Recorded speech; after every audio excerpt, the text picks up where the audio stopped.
नमस्कार दोस्तों, मैं Vijay Tiwari the book society में आपका स्वागत करता हूं। आशा है आप लोग एकदम बढ़िया होंगे और आपकी परीक्षाओं की तैयारी उससे ही बढ़िया चल रही होंगी। आज के इस वीडियो में हम सब्जेक्ट कोड MHI 102 के कुछ महत्वपूर्ण प्रश्नों की चर्चा आपके साथ करेंगे, जिनमें से जो हमारा पहला प्रश्न है वो प्रश्न ये है कि उन विकास क्रमों पर चर्चा कीजिए जिन्होंने यूरोप में पुनर्जागरण के जन्म का मार्ग प्रशस्त किया। यानी कि क्वेश्चन हमसे यह पूछ रहा है कि वो सारी घटनाएं बताओ जिसकी वजह से यूरोप में पुनर्जागरण हुआ। तो मैं आशा करता हूँ क्वेश्चन आप समझ चुके हो। अब मैं आपको ये बताने जा रहा हूँ कि आखिर पुनर्जागरण का अर्थ क्या होता है। तो जब आप पुनर्जागरण की बात करोगे तो पुनर्जागरण को इंग्लिश में बोलते हैं रेनेसा। तो पुनर्जागरण को इंग्लिश में क्या बोलते हैं भाई? रेनेसा, और जिसका मतलब क्या होता है? पुनर्जन्म। तो वैसे तो अगर पुनर्जागरण शब्द की बात करोगे आप तो पुनर्जागरण शब्द का अर्थ क्या होता है? पुनर्जन्म।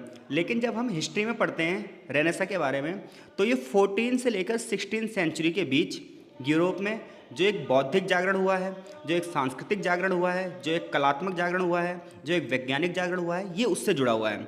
यानी कि जब हम रेनेसा की बात यूरोपियन हिस्ट्री के संदर्भ में पढ़ते हैं तो यूरोप में क्या हो रहा था कि 14 से लेकर 16 सेंचुरी के बीच में बहुत सारे परिवर्तन आ रहे थे और ये परिवर्तन सारे पॉजिटिव थे, जिन्होंने यूरोप को आज मॉडर्न यूरोप बना दिया है। अगर हम बात करें इन परिवर्तनों की तो सबसे पहला जो परिवर्तन आया वो आया शिक्षा में।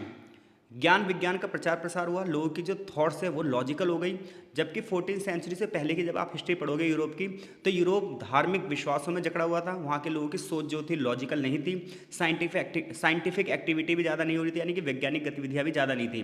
लेकिन 14 से 16 सेंचुरी की जब आप हिस्ट्री पढ़ोगे तो यहाँ पर लोगों का बौद्धिक विकास हुआ। उन्होंने धर्म को चुनौती दी, यानी क्रिश्चियनिटी को चुनौती दी, जिसकी वजह से वहाँ पर सांस्कृतिक परिवर्तन भी आए, कलात्मक परिवर्तन भी आए और वैज्ञानिक परिवर्तन भी आए। ये सारी चीज़ों की जो शुरुआत हुई वो इटली से हुई और बाद में देखते ही देखते पूरे यूरोप में फैल गई। पुनर्जागरण किसी एक घटना का परिणाम नहीं था, अगर हम सोचें कि कोई एक घटना इसके पीछे काम कर रही थी, बल्कि बहुत सारी चीज़ें एक साथ मिलकर इस चीज़ को आगे बढ़ा रही थी। और इन सब घटनाओं का जो संबंध था वो राजनीतिक रूप से भी था, आर्थिक रूप से भी था और सामाजिक रूप से भी था। तो इस प्रकार से मैं ये आशा कर रहा हूँ कि आप पुनर्जागरण शब्द का अर्थ समझ चुके हो। तो पुनर्जागरण को इंग्लिश में क्या बोलते हैं? तो पुनर्जागरण को इंग्लिश में बोलते हैं रेनेसा, जो कि एक इटालियन वर्ड है। इसका मतलब क्या होता है? पुनर्जन्म होता है। लेकिन रेनेसा का जो अर्थ हम देखते हैं वो क्या है कि जो यूरोप में परिवर्तन हो रहे थे, सामाजिक परिवर्तन हो रहे थे, सांस्कृतिक परिवर्तन हो रहे थे, बौद्धिक परिवर्तन हो रहे थे, इन परिवर्तनों के लिए इतिहासकारों ने यूरोप में जो वर्ड यूज़ किया है वो रेनेसा किया है, यानी कि पुनर्जागरण शब्द का प्रयोग किया है। तो यूरोपियन स्थिति में 14वीं से लेकर 16वीं शताब्दी में, आपकी किताब में ना 13वीं से लेकर 15वीं सदी लिखा है, ये भी बात ध्यान रखना।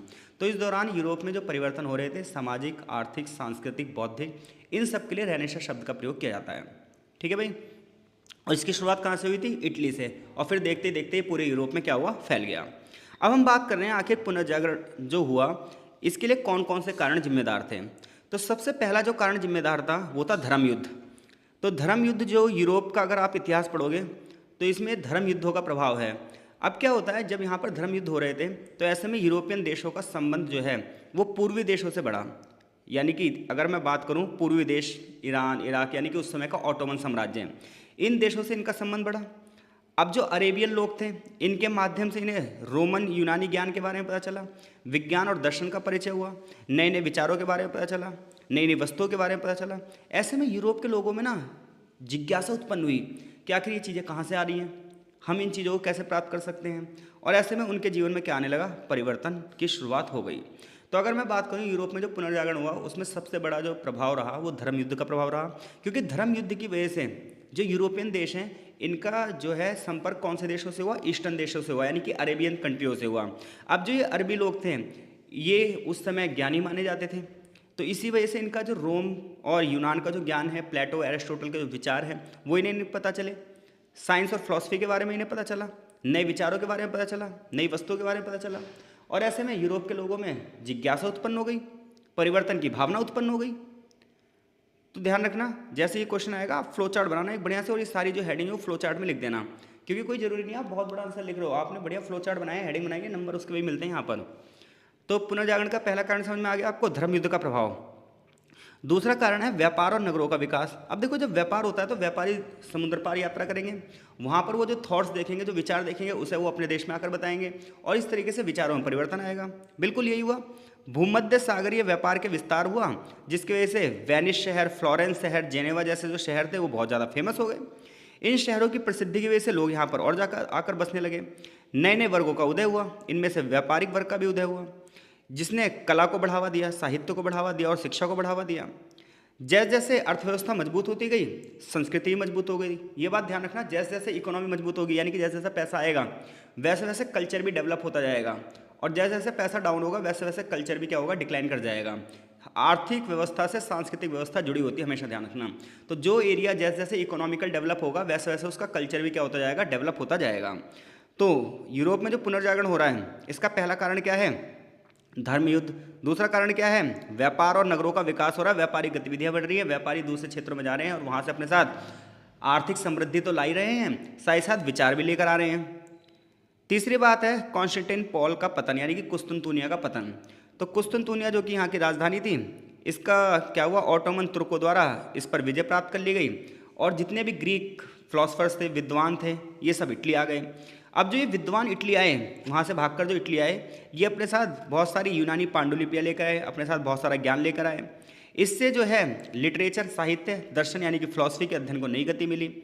तो कुस्तुनतुनिया के पतन के बाद बहुत सारे विद्वान कहाँ बस गए, आके इटली में बस गए। इसी वजह से पुनर्जागरण भी कहाँ से शुरू हुआ, इटली से शुरू हुआ, क्योंकि सारे ज्ञानी विज्ञानी लोग यहीं पर आकर बस गए और ऐसे में ज्ञान विज्ञान की शुरुआत हो गई। सबसे बड़ी बात थी यूरोप में सामंतवाद का पतन। सामंतवाद एक थ्योरी थी जिसमें क्या था, जमींदारों का संबंध सीधे सीधे किसानों से था। जैसे राजा है, राजा ने पूरी जमीन को क्या करा, छोटे छोटे टुकड़ों में बांट दिया और हर एरिया का एक बंदा रख दिया। ये बंदा क्या है, ये सीधे किसानों से टैक्स वसूलेगा और राजा के प्रति ये वफादार होगा। ये पूरा जो सिस्टम है, ये सामंती सिस्टम होता है। अब क्या हुआ, यूरोप में सामंती व्यवस्था कमजोर हो गई और लोग बाग अपनी स्वतंत्रता की बात करने लगे, सामाजिक गतिशीलता की बात करने लगे।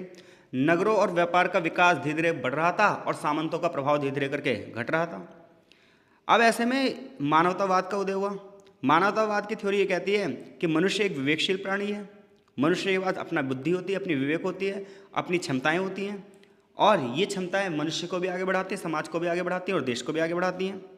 इस दौरान कई सारे मानवतावादी उत्पन्न हुए, जिनमें से दांते का नाम, पेट्रोक का नाम, बोकाचियो का नाम बहुत ज़्यादा फेमस हैं, जिन्होंने मानव जीवन और तर्क को महत्व दिया और धार्मिक रूढ़िवादिता को खत्म करा और स्वतंत्र चिंतन को बढ़ावा दिया।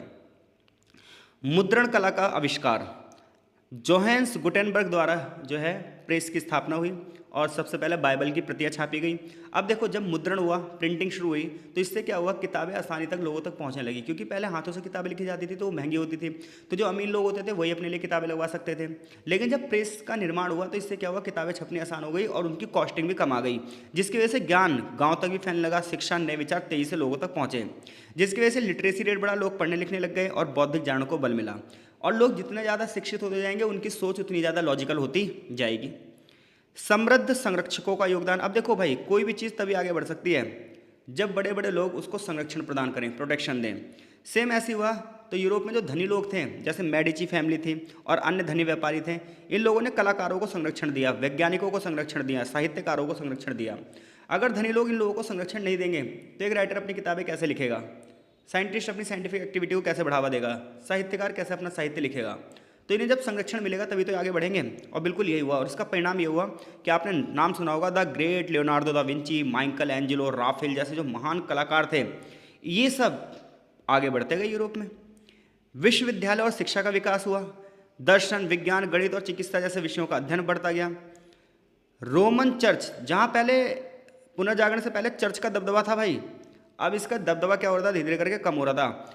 चर्च में भ्रष्टाचार होता था दबाकर, अंधविश्वास की वजह से लोगों में असंतोष बढ़ा, लोग धार्मिक नियंत्रण से हटकर अब तर्क की बात करने लगे, लॉजिकल बातें करने लगे। निष्कर्ष ये निकलता है कि पुनर्जागरण काल जो था यूरोप के इतिहास में एक बहुत बड़ा परिवर्तन था, जिसके पीछे बहुत सारे कारण काम कर रहे थे, चाहे वो धर्म युद्ध हो, चाहे वो व्यापारिक समृद्धि हो, चाहे कुस्तुनतुनिया का पतन हो, चाहे मानवतावाद हो, मुद्रण कला हो, सामंतवाद का पतन हो, विद्वानों को जो संरक्षण मिला, ये सारी चीज़ें मिलकर पुनर्जागरण को और ले जा रही थी यूरोप को। और आज आप यूरोप देख सकते हो पूरी दुनिया में सबसे आगे इसी वजह से है, क्योंकि सबसे पहले पुनर्जागरण वही हुआ। जबकि विश्व के कई सारे देश अब भी ऐसे हैं जो धार्मिक बंधनों में जकड़े हुए हैं। ध्यान रखना, जहाँ धर्म जरूरी है नैतिकता के लिए, लेकिन लॉजिक के लिए आपको थोड़ा सा साइंटिफिक भी होना पड़ेगा, ताकि मॉडर्निटी से आप क्या कर सकें, अपने आप को आगे बढ़ा सकें।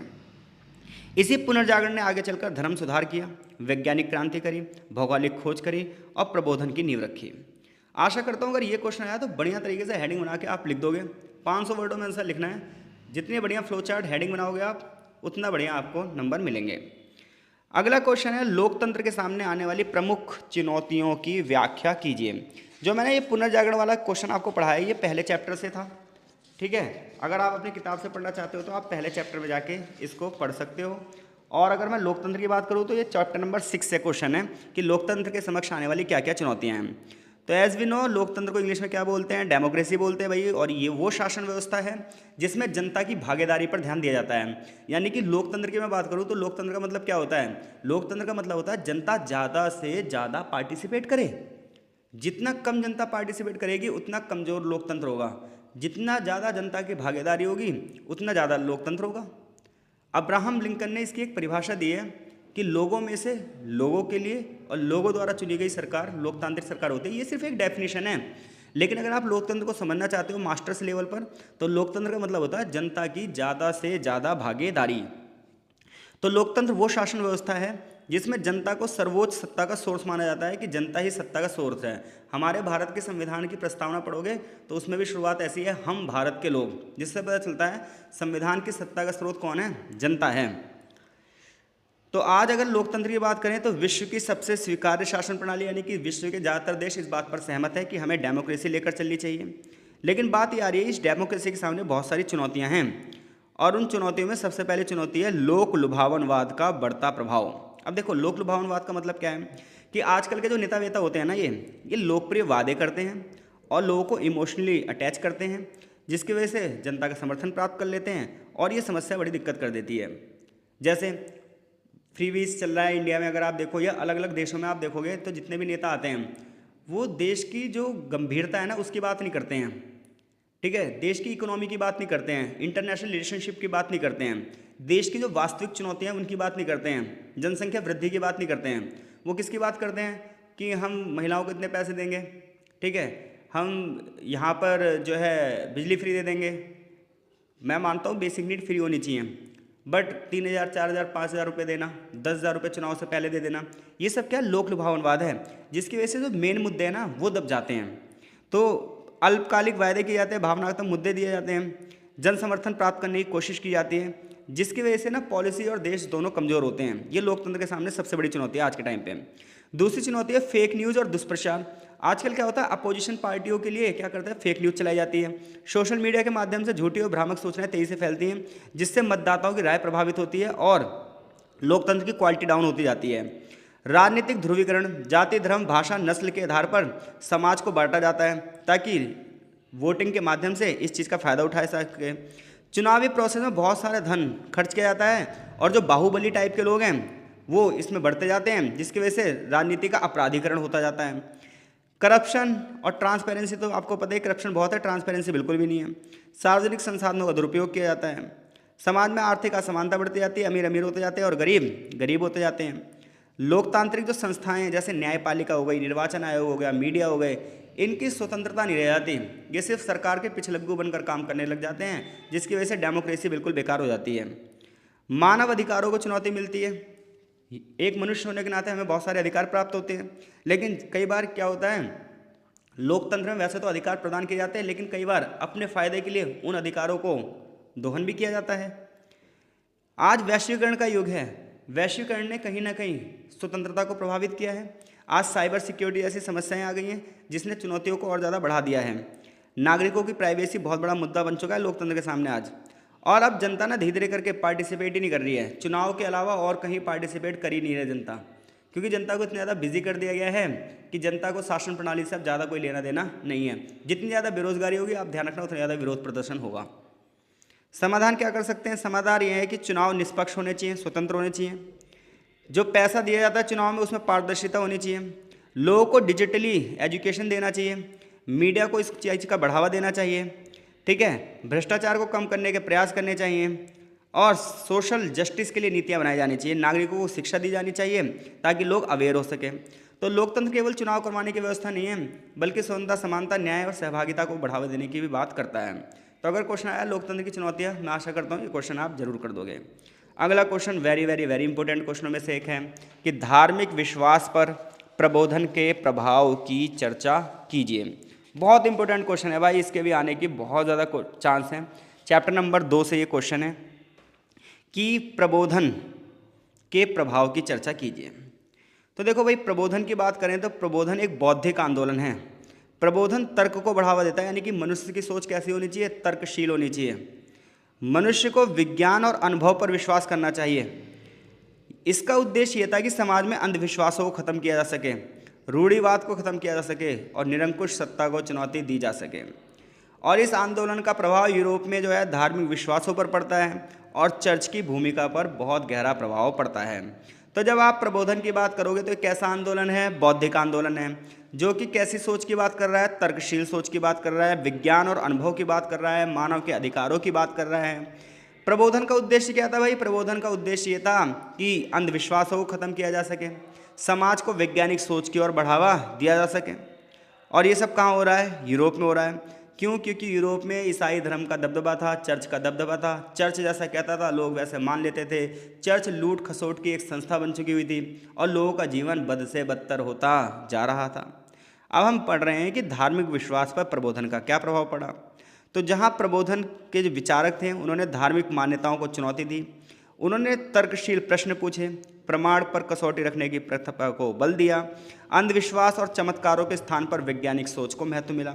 यानी कि सबसे पहली बात क्या हुई? तार्किक दृष्टिकोण की बात की गई, अंधविश्वास की बात नहीं कही, किसकी? लॉजिकल सोच की बात की गई। अब इससे क्या हुआ? चर्च के प्रभुत्व में कमी आई। जहाँ पहले चर्च का दबदबा था, पॉप का दबदबा था, वो दबदबा धीरे धीरे करके खत्म हो गया। अगर आप मध्यकाल का यूरोप पढ़ोगे तो चर्च का समाज पर पूरा प्रभाव था, शिक्षा पर पूरा प्रभाव था, राजनीति पर पूरा प्रभाव था। लेकिन प्रबोधन ने चर्च की निरंकुशता को खत्म कर दिया, भ्रष्टाचार, चर्च के अंदर जो भ्रष्टाचार होता था वो शो कर दिया, धर्म की जो कट्टरता थी उसकी आलोचना करी। धीरे धीरे क्या हुआ? यूरोप आगे बढ़ता चला गया। धार्मिक सहिष्णुता का विकास, विचारकों ने सभी धर्मों के प्रति सहिष्णुता की बात करी कि हर व्यक्ति को अपनी आस्था को चुनने की आज़ादी होनी चाहिए।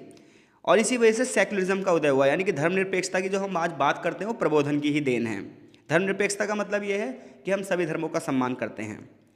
मानवतावाद, प्रबोधन ने यह कहा कि प्रत्येक व्यक्ति विवेकशील प्राणी है, प्रत्येक व्यक्ति बुद्धिमान प्राणी है, विवेकशील प्राणी है। ऐसे में व्यक्ति को आप कंट्रोल कर रहे हो तो आप समाज में नए विचारों को कंट्रोल कर रहे हो। धार्मिक सुधार आंदोलनों को बल मिला, प्रबोधन की वजह से धर्म में सुधार हुआ, समाज में सुधार हुआ, शिक्षा का प्रसार हुआ, नैतिक मूल्यों पर बहुत ज़्यादा ध्यान दिया गया। प्रिंटिंग प्रेस की जब स्थापना हुई तो लोगों ने खुद किताबें पढ़नी शुरू कर दी, और जो चर्च किताबों में झूठी झूठी बातें पढ़ाता था अब लोगों ने खुद वो किताबें पढ़नी शुरू कर दी और चर्च पर सवाल उठाने शुरू कर दिए। प्राकृतिक धर्म का प्रचार प्रसार हुआ, अनेक लोगों ने ईश्वर को माना लेकिन प्रकृति के रूप में माना, उन्होंने चमत्कारों को, कर्मकांडों को नहीं माना।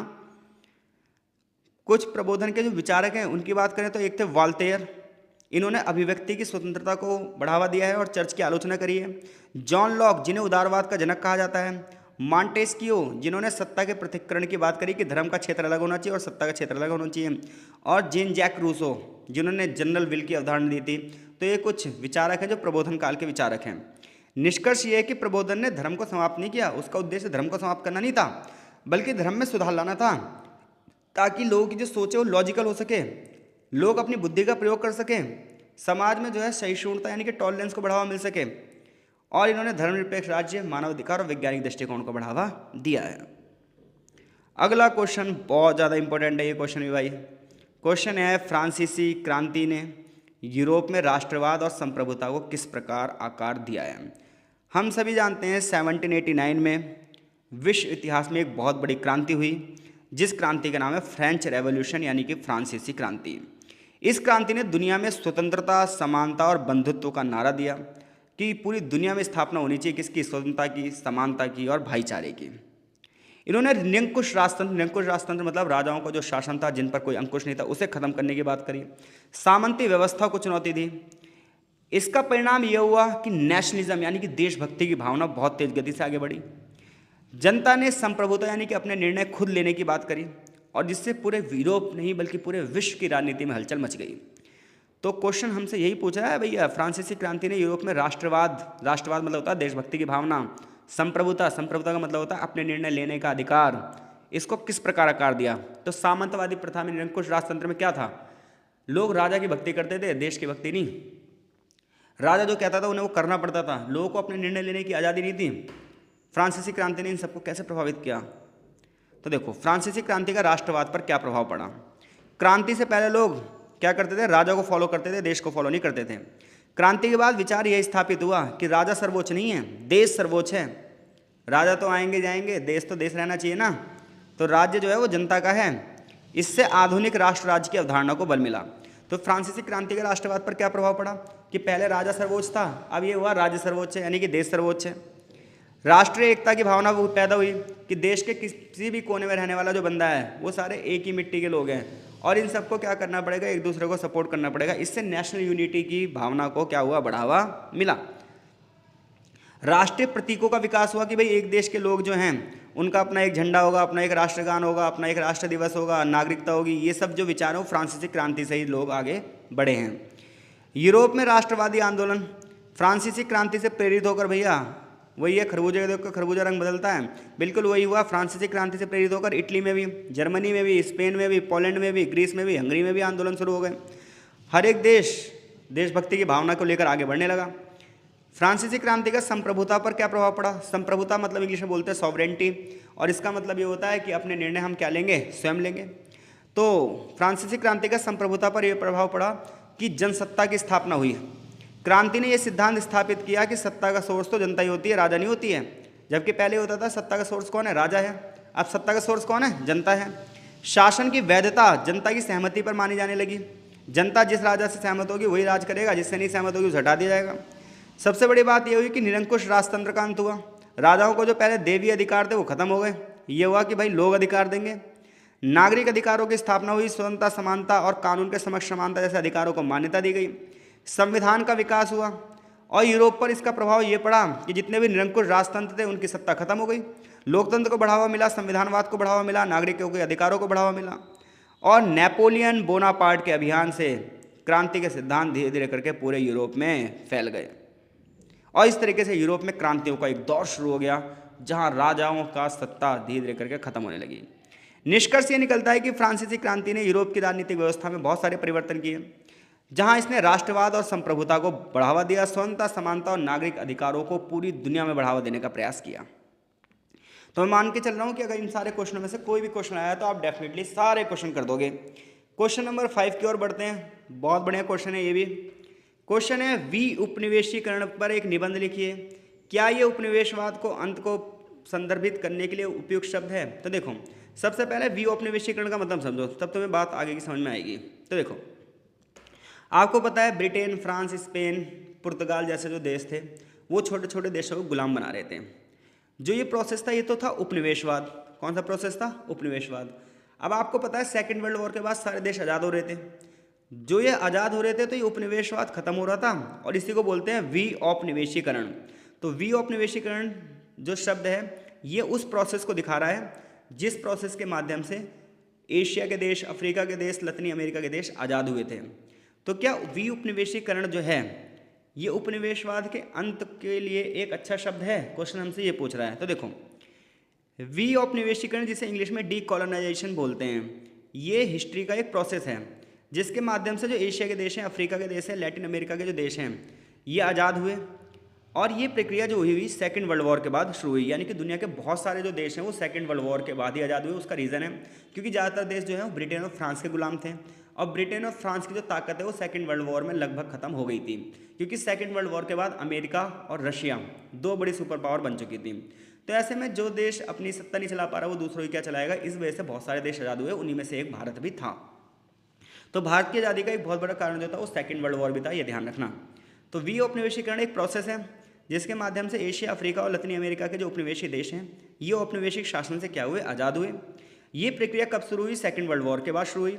इसका उद्देश्य सिर्फ ये नहीं था कि स्वतंत्रता प्राप्त की जाए, बल्कि इसका उद्देश्य ये था कि आर्थिक रूप से आत्मनिर्भर भी बना जाए, समाज और संस्कृति का भी विकास किया जाए।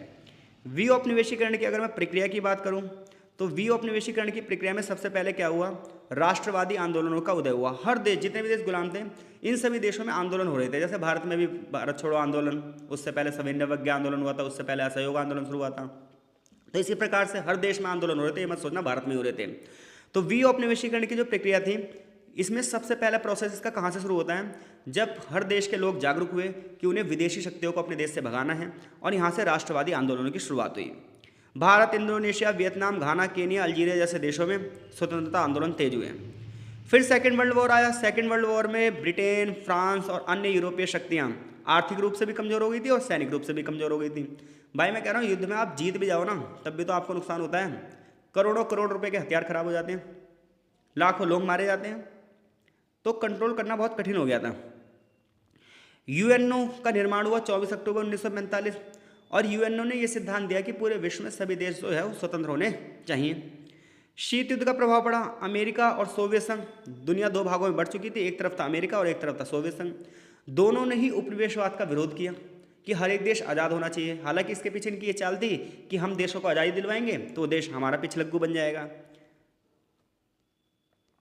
विओपनिवेशीकरण के परिणाम क्या पड़े? पॉजिटिव परिणाम ये पड़े कि राजनीतिक स्वतंत्रता को बढ़ावा मिला है, संप्रभुता को बढ़ावा मिला है, नए नए देशों की सदस्यता मिली है यूएनओ को, हर देश की अपनी पहचान बढ़ी है। जैसे हमारी पहचान पहले ब्रिटिशर्स से थी, फिर अब हमारी पहचान खुद से है, भारतीयता से है।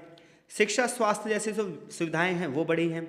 लोकतांत्रिक संस्थाओं का विकास हुआ है। न्यायपालिका के माध्यम से न्याय की स्थापना की जा रही है। चुनौतियां ये हैं कि आज देश की जो सीमाएं हैं उससे जातीय और क्षेत्रीय संघर्ष बढ़ा है, राजनीतिक अस्थिरता बढ़ी है। आप पाकिस्तान के इतिहास देख लो, आप बांग्लादेश में देख लो, नेपाल में देख लो, आए दिन राजनीतिक अस्थिरता रहती है। लोग एकदम से आ जाते हैं सड़कों पर और फिर क्या करते हैं, सरकार के खिलाफ नारेबाजी शुरू हो जाती है, धरने प्रदर्शन शुरू हो जाते हैं, सरकार को इस्तीफा देना पड़ता है। उसका रीज़न भी है क्योंकि डेमोक्रेसी यहाँ की मजबूत नहीं है।